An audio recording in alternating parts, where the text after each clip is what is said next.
June 27ರಂದು ನಾಡಪ್ರಭು ಕೆಂಪೇಗೌಡರ 515ನೇ ಜಯಂತ್ಯೋತ್ಸವ ಕಾರ್ಯಕ್ರಮವನ್ನು ಹಮ್ಮಿಕೊಳ್ಳಲಾಗಿದೆ. ಮೈಸೂರು ಜಿಲ್ಲಾಧ್ಯಕ್ಷ ಮರಿಸ್ವಾಮಿ ಸಿ. ಮೈಸೂರಿನಲ್ಲಿ ಜೂನ್ 27ರಂದು ನಾಡಪ್ರಭು ಕೆಂಪೇಗೌಡರ 515ನೇ ಜಯಂತ್ಯೋತ್ಸವ ಕಾರ್ಯಕ್ರಮವನ್ನು ಜಿಲ್ಲಾ ಒಕ್ಕಲಿಗರ ಸಂಘ, ರಾಜ್ಯ ಒಕ್ಕಲಿಗರ ಸಂಘದ ವತಿಯಿಂದ ಹಮ್ಮಿಕೊಂಡಿದ್ದು, ಅಂದು ಬೆಳಗ್ಗೆ 10 ಗಂಟೆಗೆ ಕೋಟೆ ಆಂಜನೇಯ ಸ್ವಾಮಿ ದೇವಸ್ಥಾನದಿಂದ ನಂದಿ ಕಂಬಕ್ಕೆ ವಿಶೇಷ ಪೂಜೆ ಸಲ್ಲಿಸಿ ಜನಪದ ಕಲಾ ತಂಡದೊಂದಿಗೆ ಹಾಗೂ ಪೂಜಾ ಕುಣಿತ ಮತ್ತು ಇನ್ನಿತರ ಕಲಾ ತಂಡದೊಂದಿಗೆ ಬೃಹತ್ ಮೆರವಣಿಗೆಯ ಮೂಲಕ ಕಲಾ ಮಂದಿರದಲ್ಲಿ ಹಮ್ಮಿಕೊಳ್ಳಲಾಗಿದೆ ಎಂದು ಜಿಲ್ಲಾ ಒಕ್ಕಲಿಗರ ಸಂಘದ ಮೈಸೂರು ಜಿಲ್ಲಾಧ್ಯಕ್ಷ ಮರಿಸ್ವಾಮಿ ಅವರು ಮಾತನಾಡಿದರು.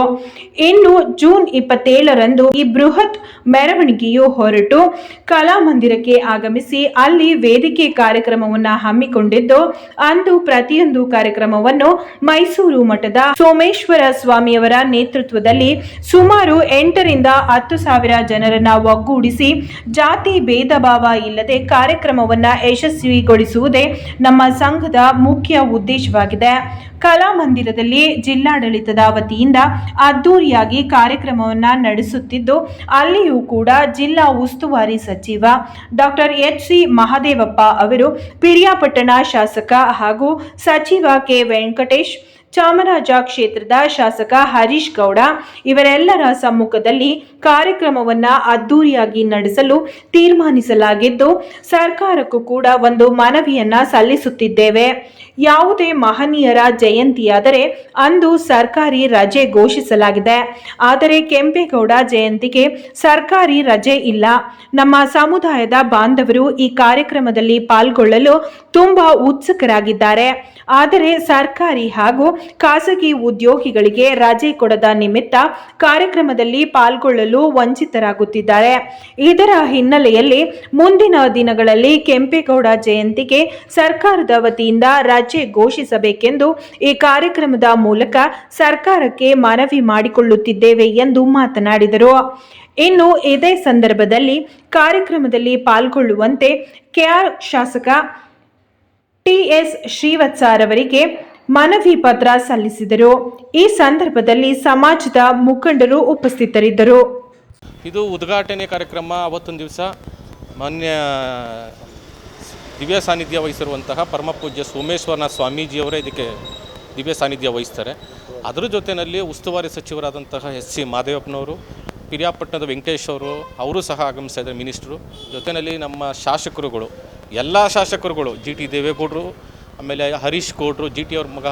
ದೇವೇಗೌಡರ ಮಗ ಹರೀಶ್ ಗೌಡ್ರು, ಹಾಗೂ ನಮ್ಮ ಚಾಮರಾಜ ಕ್ಷೇತ್ರದ ಶಾಸಕರಾದ ಹರೀಶ್ ಗೌಡ್ರು, ಮತ್ತು ಕೆ.ಆರ್. ಕ್ಷೇತ್ರದ ಶಾಸಕರಾದಂತಹ ಶ್ರೀವತ್ಸ ಅವರು ಹಾಗೂ ತನ್ವೀರ್ ಸೇಠ್ ಅವರು, ಎಲ್ಲರಿಗೂ ಸಹ ಹಾಲಿ MLA, ಮಾಜಿ MLAಗಳನ್ನ, ಆಮೇಲೆ ಹಾಲಿ MLCಗಳು, ಮಾಜಿ MLCಗಳು, ಆಮೇಲೆ ಎಲ್ಲ ನಗರ ಪಾಲಿಕೆ ಸದಸ್ಯರು, ವಿಧಾನ ಪರಿಷತ್ ಸದಸ್ಯರು ಎಲ್ಲರಿಗೂ ಸಹ ಈಗ ನಾವು ಒಂದು 15 ದಿವಸದಿಂದ ಅವರವ್ರ ಮನೆ ಬಾಗಿಲಿಗೆ ಹೋಗಿ ಈ ಕಾರ್ಯಕ್ರಮಕ್ಕೆ ನಾವು ಕರೀತಾ ಇದ್ದೀವಿ.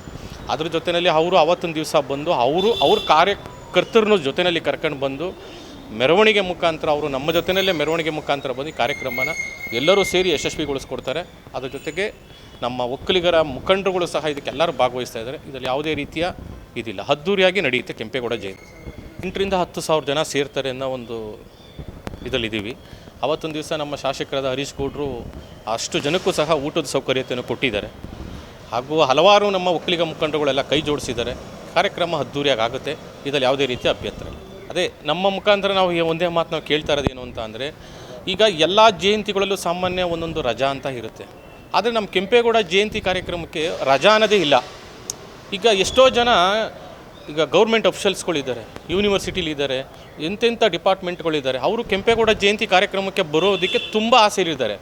ಬಟ್ ಅವ್ರಿಗೆ ರಜೆಗಳು ಇಲ್ಲದೆ ಇರೋ ಕಾರಣಾಂತರದಿಂದ ನಮ್ಮ ಕೆಂಪೇಗೌಡ ಜಯಂತಿಗೆ ಬರೋದಕ್ಕಾಗ್ತಾ ಇಲ್ಲ. ಆದ್ದರಿಂದ ನಾವು ಸರ್ಕಾರಕ್ಕೆ ನಾನು ಒಂದು ಮನವಿ ಮಾಡ್ಕೊಳ್ಳೋದೇನು ಅಂತ ಅಂದರೆ, ದಯಮಾಡಿ ಮುಂದಿನ ಒಂದು ಇದರಲ್ಲಿ ರಜಾನ ನಮ್ಮ ಕೆಂಪೇಗೌಡ ಜಯಂತಿಯ ಪರವಾಗಿ ಕೆಂಪೇಗೌಡ ಜಯಂತಿಗೆ ಒಂದು ರಜೆ ಘೋಷಣೆ ಮಾಡಬೇಕು ಅಂತ ನಾವು ಸರ್ಕಾರಕ್ಕೆ, ನಮ್ಮ ಜಿಲ್ಲಾ ಒಕ್ಕಲಿಗರ ಸಂಘ ನಾವು ಮನವರಿಕೆ ಮಾಡ್ತೀವಿ. ನಮ್ಮ ನಾಡಪ್ರಭು ಕೆಂಪೇಗೌಡ ಜಯಂತಿಯ ಹಾರ್ದಿಕ ಶುಭಾಶಯಗಳನ್ನು ಇಡೀ ನಮ್ಮ ರಾಜ್ಯದ ಜನತೆಗೆ ಕೋರುತ್ತಾ, ಏನು ಇದೇ 27ನೇ ತಾರೀಕು ನಮ್ಮ ರಾಜ್ಯಾದ್ಯಂತ ಮತ್ತು ನಮ್ಮ ಕರ್ನಾಟಕ ಸರ್ಕಾರದಿಂದ ಕೂಡ ಎಲ್ಲ ಜಿಲ್ಲೆ ಮತ್ತು ತಾಲೂಕುಗಳಲ್ಲಿ ನಮ್ಮ ಕೆಂಪೇಗೌಡ ಜಯಂತಿಯನ್ನು ಆಚರಿಸ್ತಾ ಇರೋದು ಎಲ್ರಿಗೂ ಗೊತ್ತಿರೋ ವಿಚಾರ. ಈ ಒಂದು ಅಂಗವಾಗಿ ಮೈಸೂರಿನಲ್ಲಿ ಪ್ರತಿ ವರ್ಷ ಕೂಡ ಭಾಳ ಅದ್ಧೂರಿಯಾಗಿ ಇಡೀ ಕರ್ನಾಟಕ ರಾಜ್ಯದಲ್ಲೇ ಮೈಸೂರು ಜಿಲ್ಲೆ ಕೆಂಪೇಗೌಡ ಜಯಂತಿ ಆಚರಿಸೋದ್ರಲ್ಲಿ ಪ್ರಥಮ ಸ್ಥಾನದಲ್ಲಿದೆ. ಈ ವರ್ಷವೂ ಕೂಡ ಅದೇ ರೀತಿ ಎಲ್ಲ ಕಾರ್ಯಕ್ರಮಗಳ ಒಂದು ಪಟ್ಟಿಯನ್ನು ಮಾಡಿಕೊಂಡು ಈಗ ನಮ್ಮ ಜಿಲ್ಲಾಧ್ಯಕ್ಷರಾದ ಮರಿಸ್ವಾಮಿ ಅವರು ಏನು ನಿಮಗೆ ತಿಳಿಸಿದ್ರು ಆ ರೀತಿಯಲ್ಲಿ ಎಲ್ಲರೂ ಕೂಡ ಭಾಳ ಸುಸೂತ್ರವಾಗಿ ಕಾರ್ಯಕ್ರಮ ಹಮ್ಮಿಕೊಂಡಿದ್ದೀವಿ. ಈ ಒಂದು ಕಾರ್ಯಕ್ರಮ ಭಾಳ ಅದ್ಧೂರಿಯಾಗಿ ಸುಮಾರು 10,000 ಜನ ಅವತ್ತು ಕಾರ್ಯಕ್ರಮಕ್ಕೆ ಎಲ್ಲರೂ ಬರ್ತಿದ್ದಾರೆ. ಎಲ್ಲ ನಮ್ಮ ಮೈಸೂರು ಜಿಲ್ಲೆಯಾದ್ಯಂತ ಜನಗಳು ಬರ್ತಿದ್ದಾರೆ. ಸೊ ಈ ಕಾರ್ಯಕ್ರಮಕ್ಕೆ ಬಂದು ಎಲ್ಲರೂ ಕೂಡ ಈ ಕಾರ್ಯಕ್ರಮವನ್ನು ಯಶಸ್ವಿ ಮಾಡಿಕೊಳ್ಬೇಕು ಅಂತ ನಿಮ್ಮ ವಾಹಿನಿ ಮುಖಾಂತರ ನಾನು ಕೇಳ್ಕೊತಾ ಇದ್ದೇನೆ.